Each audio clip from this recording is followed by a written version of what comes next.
Hello बच्चों, कैसे हैं आप सब। आई होप आप बहुत अच्छे से होंगे। बेटा, हमने जो टॉपिक शुरू किया था अव्यय का, संबंध बोधक अव्यय, आज हम उसको कंटिन्यू करेंगे और आगे जो है मैं उसके भेद बताना शुरू करूँगी आपको। मैंने बेटा इसके 13 भेद की लिस्ट बनाई है। अगर आप कहते हैं कि तुम्हें थोड़ा थोड़ा इनको डिफ़ाइन कर देती हूँ, मुश्किल नहीं है, ईजी है, थोड़ा सा ध्यान से सुनेंगे और पढ़ेंगे तो आपको ईजीली समझ में आ जाएगा। कोई मुश्किल नहीं है, थोड़ा सा अलर्ट हो जाइए और प्लीज़ ध्यान को उस पर कंसंट्रेट करके फिर सुनना। जो इसका पहला भेद है वो है कालवाचक। अब जैसा कि शब्द से ही समझ में आ रहा है, कालवाचक जिन अव्यय शब्दों से समय या फिर हम काल का बोध हो कहते हैं कि काल का बोध होता है, उन्हें कालवाचक संबंध बोधक अव्यय कहते हैं। जैसे अब इसका सेंटेंस आप किस तरह से बनाएंगे, बारिश आने से पहले घर चलो। तो इसमें जो हम शब्द पहले हम जो यूज़ करते हैं, पहले, बाद, आगे, पीछे, पश्चात, पूर्व, उपरांत, इस तरह के शब्द जो हैं कालवाचक संबंध बोधक अव्यय में यूज़ होते हैं। अगला जो है स्थानवाचक। इसमें जो शब्द यूज़ होते हैं बेटा, बाहर, भीतर, बीच, ऊपर, नीचे, मध्य, मध्य मतलब बीच में, यहाँ वहाँ, इस तरह के वर्ड्स यूज़ होते हैं। और इसकी पहचान क्या है कि जिन अव्यय शब्दों से स्थान का बोध होता है वहाँ पे स्थानवाचक अव्यय शब्द जहाँ पे यूज़ होते हैं स्थानवाचक संबंध बोधक अव्यय होता है। ठीक है। अब इसका सेंटेंस हम किस तरह से बना के समझ सकते हैं, मेरे घर के सामने बगीचा है, या फिर मेरा विद्यालय घर से दूर है। तो पास, दूर, समझ गए। अगला हम देखते हैं दिशावाचक। जिन अव्यय शब्दों से दिशा का बोध होता है वहाँ पे दिशावाचक संबंध बोधक अव्यय होता है। इसमें कौन से वाले शब्द यूज होते हैं, निकट, पास, समीप और सामने, तरफ आदि। तो इसमें भी इसी तरह की जो है, जैसे हम जो मैंने आपको पहले सेंटेंस बोला था कि मेरे घर के सामने मंदिर है या मेरे घर के सामने एक सुंदर बगीचा है, तो इस तरह की जो है यहाँ पे सेंटेंसेस यूज़ होंगे। अगला जो है साधनवाचक है। जिन अव्यय शब्दों से साधन का बोध होता है वहाँ पे क्या होता है, साधनवाचक अव्यय बोध होता है, अव्यय होता है। अब वहाँ पे किस तरह के वर्ड्स यूज़ होते हैं, निमित्त, जरिए, द्वारा, सहारे, मार्फत आदि। अब जैसे इसमें हम क्या सेंटेंस बना सकते हैं, राम ने बाण के द्वारा रावण को मारा। क्लियर। अगला है विरोध सूचक।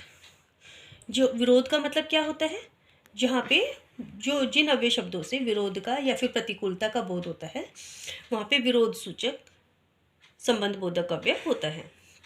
इनमें कौन से वर्ड्स यूज होते हैं, उल्टे, विरुद्ध, प्रतिकूल, विपरीत, खिलाफ। भारत ने पाकिस्तान के खिलाफ युद्ध शुरू किया, या फिर भारत ने पाकिस्तान की तरफ से आरंभ हुए युद्ध का मुंहतोड़ जवाब दिया। अगला जो हम देखते हैं वो है समता सूचक, जिसमें समता का मतलब जैसे शब्दों से पता चल रहा है कि जहाँ पे समानता की पहचान हो, समानता दिखाई देती हो, समता सूचक होता है, वहाँ पे समानता का बोध होता है। जैसे अब इसमें आप कौन से वर्ड्स यूज़ करते हैं बेटा, अनुसार, सदृश्य, समान, तुल्य, तरह, भांति, योग्य, जैसा, अनुकूल, बराबर।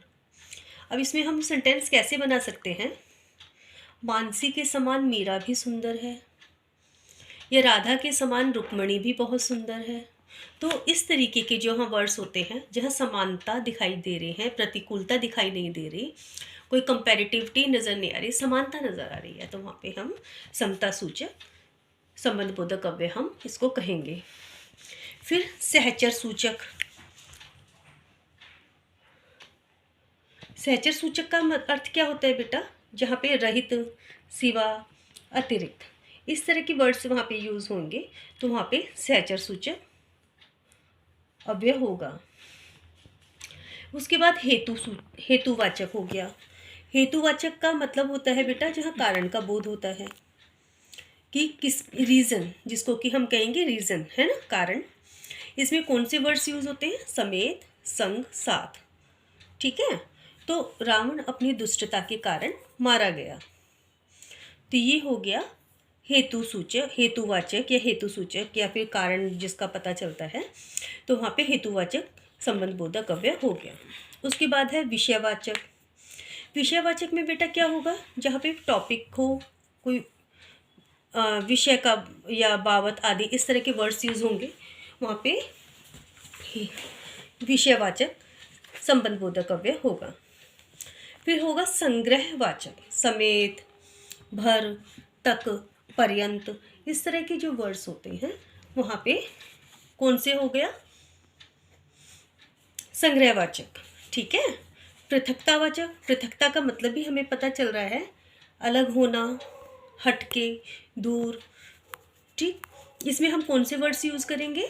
हटकर, दूर, परे, बचकर। इस तरह के जो वर्ड्स यूज़ होंगे वो पृथकतावाचक संबंध बोधक अव्यय इसकी पहचान होगी। विनिमयवाचक। इसमें विनिमयवाचक का अर्थ होता है राम के स्थान पर श्याम कक्षा में प्रथम आया। इसका मतलब क्या हुआ? हमेशा से राम प्रथम आ रहा था, लेकिन उसके स्थान पर अब की बार श्याम प्रथम आ गया। बहन के बदले आज मेरा भाई शादी में या विवाह में जा रहा है। तो जहाँ एक के स्थान पे जब दूसरा पहुँच जाता है तो वहाँ पे विनिमयवाचक संबंध बोधक अव्यय होता है। तुलनावाचक। अब इसमें किस तरह के वर्ड्स यूज होते हैं बेटा? अपेक्षा, बनिस्बत, मुकाबले। अब इसमें आप क्या बोलेंगे? इसमें आप तुलनावाचक, तुलना करते हुए सेंटेंसेस इसमें बनेंगे, जैसे राधा जितनी सुंदर है कृष्णा उससे भी ज़्यादा सुंदर है, या रुक्मणी की तुलना में बबीता ज़्यादा सुंदर है। तो जहाँ पे दो लोगों की तुलना की जा रही है वहाँ पे तुलनावाचक संबंध बोधक अव्यय होता है। मुश्किल नहीं है, इजी है ना। आप बस इसके 13 पॉइंट्स आप लर्न कर लो, और ये पहचान वाले जो मैंने आपको वर्ड्स बताए हैं आप इनको अच्छे से समझ के याद कर लो, और जहाँ पे ये वर्ड्स यूज़ हो जाए आप एकदम करेक्ट, एकदम तैयार होके बता दोगे कि एग्जामिनर को कि मैम कालवाचक है, स्थानवाचक है, दिशावाचक है, साधनवाचक है। आपको कोई मुश्किल ही नहीं होगी। तो इस तरह से आज ही हमारे टॉपिक हम यहाँ ख़त्म करेंगे। ठीक है।